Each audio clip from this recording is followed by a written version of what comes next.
우리가 파악한 보고서에 따르면 클롭 감독이 그들 중 한 명을 영입할 수 있는 기회가 있었다면 손흥민과 계약을 했어야 했다. 하지만 그는 누네스에게 베팅하였다.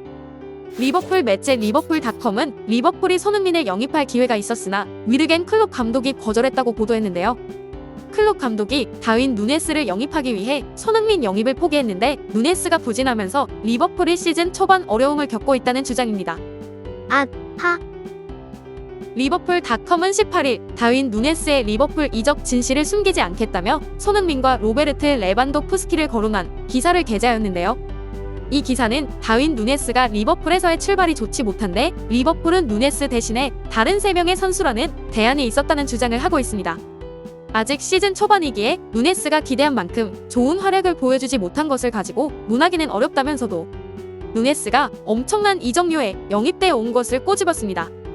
누네스는 당시 스페인 2부 리그였던 UD 알메리아에서 뛰다가 2020년 여름 SL 벤피카의 눈도장을 받아 클럽 레코드인 2,400만 유로에 포르투갈 리그로 옮기게 되었는데요.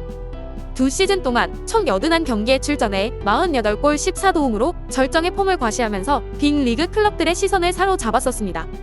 맨유, 바르셀로나, 아스널, 맨시티, 도르트문트, 유벤투스, PSG, 웨스트햄, 뉴캐슬 등 수많은 팀들이 협상을 벌였지만 최후의 승자는 벤피카가 2시즌 전 지불한 이적료의 무려 4배인 1억 유로를 베팅한 리버풀이 되었습니다.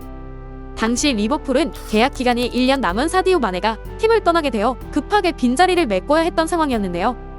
그렇게 큰 기대를 안고 영국 프리미어리그에 데뷔한 누네스는 개막전부터 골을 신고하며 클롭 감독을 으쓱하게 했습니다.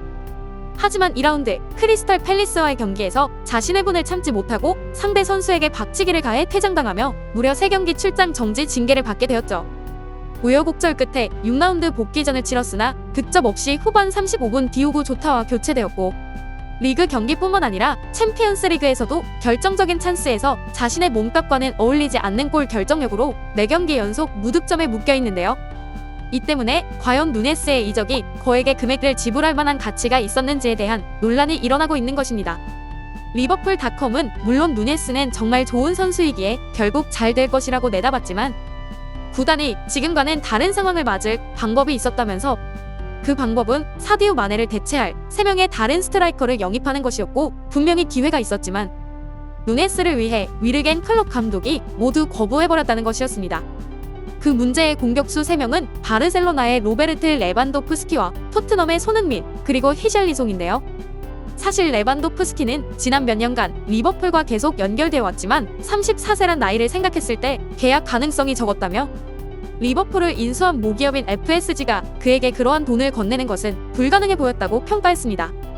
또한 히샬리송은 리버풀의 라이벌 에버턴 출신이라는 과거 때문에 영입이 쉽지 않았을 것이라며 그는 토트넘과 6천만 파운드에 계약하였는데 이는 리버풀이 토트넘에 이길 수 없을 것 같은 금액이었고 과연 히샬리송이 그만한 가치가 있는 선수인가라는 의문을 던지기도 했습니다. 하지만 히샬리송이 누네스보다 적은 이적료의 팀을 옮겼고 올 시즌 성적도 아직까지는 히샬리송이 우위에 있어 보이지만 이러한 박한 평가를 받는 것은 아마도 라이벌팀 출신인 이유 때문인 듯합니다. 그리고 손흥민에 대해서는 아마도 클럽의 시스템에 완벽하게 들어맞았을 3명 중 1명이었을 것이라며 역동적이고 기술이 뛰어나며 상대를 압박하여 골을 넣는 다재다능한 선수로서 여러 면에서 손흥민은 클럽에 맞는 전형적인 선수이고 마네를 대체할 가장 이상적인 존재였을 것이라고 평가했습니다. 리버풀닷컴은 우리가 파악한 보고서에 따르면 클롭 감독이 3선수 중 1명을 영입할 수 있는 기회가 있었다면 손흥민과 계약했어야 한다고 판단하지만 클롭은 누네스에게 베팅하였다며 아쉬움을 드러냈습니다. 물론 아직 시즌 초반이고 월드컵이라는 큰 변수가 남아있기에 어느 팀이 마지막에 웃을지는 섣불리 예측할 수 없습니다. 하지만 불과 몇 경기가 치러지지 않았음에도 리버풀 회심의 영입 카드를 향해 만약 손흥민이었다면이라는 논란이 생긴다는 자체가 그만큼 손흥민의 위치가 어느 정도인지를 보여주는 듯합니다. 과연 손흥민의 더 큰 팀으로의 이적 기사를 보게 되는 날이 올까요? 구독과 좋아요, 알림 설정까지 해주시면 영상을 만드는데 큰 힘이 돼요.